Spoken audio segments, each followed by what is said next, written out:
Salut, c'est BLS86 et aujourd'hui on se retrouve pour une nouvelle vidéo. Donc aujourd'hui vidéo de récap du Régional de Blois. Donc voilà, pour cet event j'avais choisi de jouer le deck Necrose. Donc premièrement on va partir sur le récap des rondes, voilà. Ensuite sur mes a priori du tournoi, enfin sur mes ressentis du tournoi à la fin, etc. Les conditions de jeu, tout ça. Et on finira donc par un deck profile qui a pas mal changé par rapport à la dernière deck profile publiée sur ma chaîne. Donc alors lors de ce WCQ, il y avait donc 6 rondes. J'avais dans l'optique de faire un bon résultat. Pourquoi pas d'essayer de faire top, voilà, avec le Necrose, je m'étais pas mal entraîné la semaine et j'avais pas mal travaillé ma decklist. Donc voilà. Donc je vais commencer le récap des rondes. Donc premièrement j'ai affronté un deck volcanique. Donc j'étais pas très bien du tout quand j'ai su qu'il jouait volcanique parce que pour moi c'est un match-up assez fort contre le Necrose. Et donc du coup j'ai ajouté il y a peu dans mon mind deck la carte Denko Seka, voilà. Et j'ai trouvé que Denko Seka, donc c'est vraiment très très fort contre tous les match-up qui posent beaucoup de pièges. Donc cette ronde va être très rapidement finie parce que deux fois dans les deux manches, il va poser 4 MP. Moi j'aurai toujours Denko Seka en main de départ. Même à la seconde, j'avais 3 Denko Seka en main de départ. Donc voilà, je savais que je la gagnais pratiquement obligatoirement et lui il pouvait pas remonter. Donc voilà, donc je gagne le deck volcanique, donc 2-0, je suis à 1-0 dans les rondes. Ensuite j'ai affronté un deck Yosenju. Alors pareil, le Yosenju est un deck qui pose beaucoup d'MP et qui a une forme de jeu assez monotone en fait. À chaque tour on invoque nos monstres et on active les effets de chaque monstre pour tuto, pour renvoyer dans la main, etc. Ils reviennent dans la main à la fin du tour. Et donc du coup on peut recommencer ce move là à l'infini. Donc j'ai pas vu les Denko Seka contre Sanju. Donc voilà, j'ai tout simplement joué sur le fait qu'il avait tête des Kohu face cachée. Je savais pas du tout cette decklist. Donc voilà, j'ai essayé de faire du résultat. Je me suis vite rendu compte qu'il jouait force de miroir. Donc j'ai essayé de pas perdre de CA quand j'attaquais. Voilà. Toujours positionner mes monstres en mode défense. Euh, de sa part, j'ai vu qu'un seul misplay. Il savait que j'avais Valkyrus en main, pardon. Et il a pas essayé de me le gérer. Il a plutôt préféré faire des X6 et du coup j'ai gardé mon Valkyrus très longtemps dans le match et ça m'a permis de gagner. Donc voilà, je gagne 2-0 contre Yosanju. Donc je suis 2-0 dans les rondes. Donc ensuite je vais affronter un deck Clifford. Donc un deck Clifford, la personne je la connaissais, voilà. À force de faire des régions, on connaît un peu les bons joueurs et je sais que c'était un bon joueur. Il fait partie de la team Ultimate pour ceux qui connaissent, voilà. Et donc du coup il jouait Clifford. Donc ce match va se terminer par un draw, voilà. Il va gagner la première suite à un misplay de ma part. J'ai fait un trichoula dans le vent, donc voilà, j'en suis pas fier, mais bon, je vous le dis quand même, je suis assez franc. J'ai confondu sa zone pendule avec son cimetière, vu que il avait aucune carte dans le cimetière et sa carte pendule, je pensais vraiment que c'était son cimetière du coup.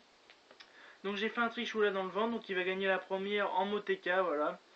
Et la deuxième, du coup, je vais voir mon side, donc main de feu, main de glace et les twisters.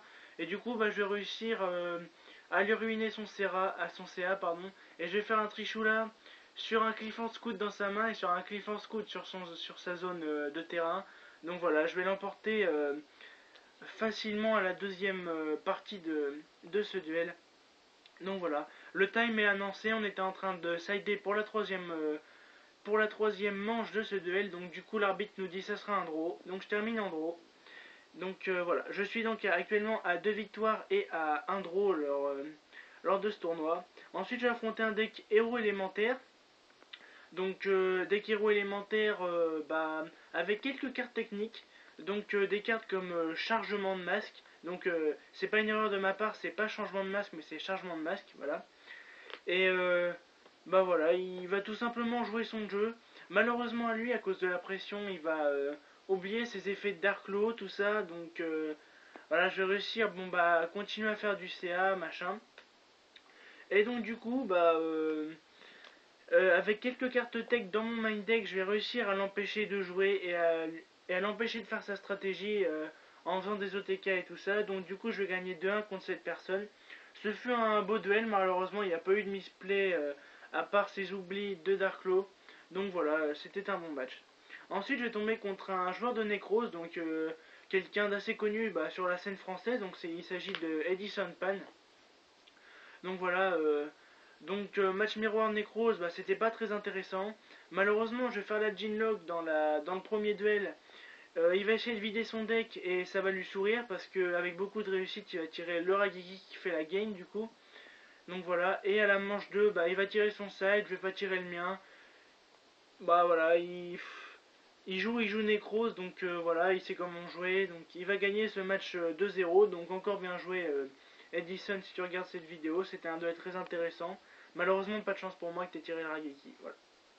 Ensuite je vais jouer contre un deck Necros, donc dans la ronde finale. Donc je sais en partant sur ce match que je suis actuellement à 3-1-1. Donc voilà, si je fais à 4-1-1, je serai donc dans le top. Et je me requalifierai. Et donc du coup, j'aurai à nouveau le playmat, etc. Et je me rends compte que je vais jouer contre un de mes amis qui lui n'est pas encore qualifié. Donc déjà dans ma tête de base, je me dis que je le laisserai passer, ça me dérangerait pas. Et donc du coup, cette personne joue Necros aussi, donc on va faire un Necros miroir. La première manche de ce duel, je vais gagner très facilement en lui faisant l'OTK, voilà. Il va pas pouvoir se défendre. La deuxième partie de ce duel, il va faire du CA tous les tours, etc. Donc il va prendre très vite l'avantage sur moi. Et donc du coup, il va me tuer petit à petit. Et ensuite, donc la troisième partie de ce duel va être très très long, voilà. Et, euh, et au final, il va tout simplement gagner sur deux prépas d'érite qui sont piochés au tour intervalle. Donc voilà, il tire la carte qui fait du plus 1 dans le deck. Donc voilà, ça va m'empêcher de jouer. Et puis moi, je voulais faire, pour le tuer au time, je voulais faire la combo Gunir pour ne pas prendre Valkyrus.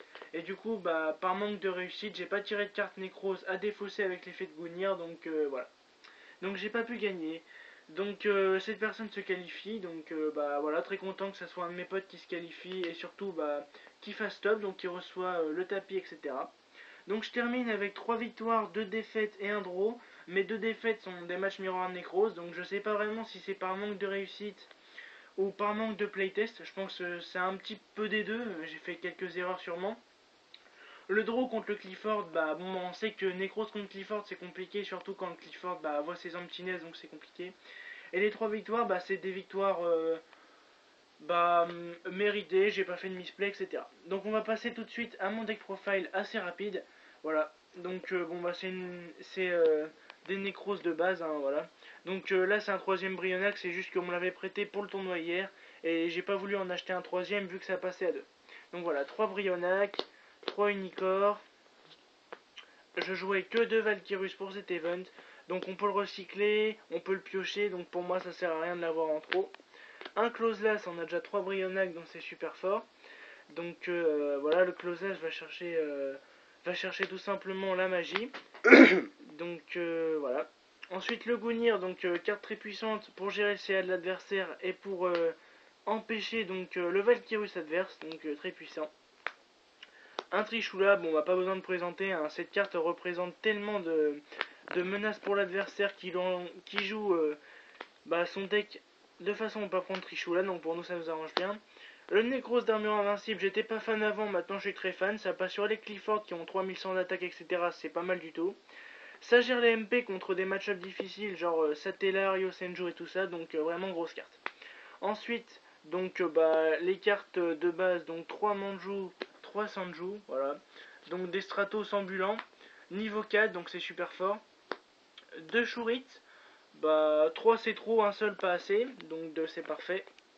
La carte que j'ai mis il n'y a pas longtemps de Denko Seka, pour tous les matchs qui me posent problème avec beaucoup d'MP, donc je trouve ça énormément fort, Denko Seka. C'est un monstre de niveau 4, et nous on pose pratiquement pas d'MP, donc voilà. Ensuite, Tsukuyomi, donc ça pourrait choquer certaines personnes. Pour moi, c'est une carte très très forte, même une carte incomprise selon moi. En match miroir, vous placez le closeless adverse qui a le Jhin, qui a été utilisé avec Jhin. Donc voilà, ça vous défait la Jhin Lock pour une carte. Ça peut revenir dans la main en match miroir, ça vous handicape pas du tout de la récupérer en main. Ensuite, ça peut mettre des Dark Claw face down, des choses comme ça. Donc pour moi, c'est une très très bonne carte. Ensuite, le Jhin Lock, voilà. J'ai fait le Jhin Lock une seule fois dans le tournoi, c'était contre Edison Pan. Voilà, je me suis pris un Raigeki. Donc voilà. Ensuite, pour les magies, donc 3 typhons. On en a besoin pour battre Clifford et tous les match-up avec des pièges. 3 prépa d'érite, c'est la base. Voilà. Le ratio de 2 magies, donc bon voilà, hein, le meilleur ratio possible, même si des fois certaines magies rituelles nous manquent. Ensuite, 2 livres de l'éclipse. Livre de l'éclipse c'est super fort. Voilà. Et pour finir, un Book of Moon et un Raigeki, donc voilà, des cartes super fortes contre tous les decks. Ensuite, passons rapidement donc à l'extra deck. Donc Rasfodi, donc en match miroir c'est fort. Contre certains decks c'est pas mal fort aussi, contre Volcanique, tout ça, donc voilà. Cowboy, ça inflige 800 points, ça peut terminer le duel très rapidement. Dweller, fort en match miroir, fort contre Burning Abyss, etc.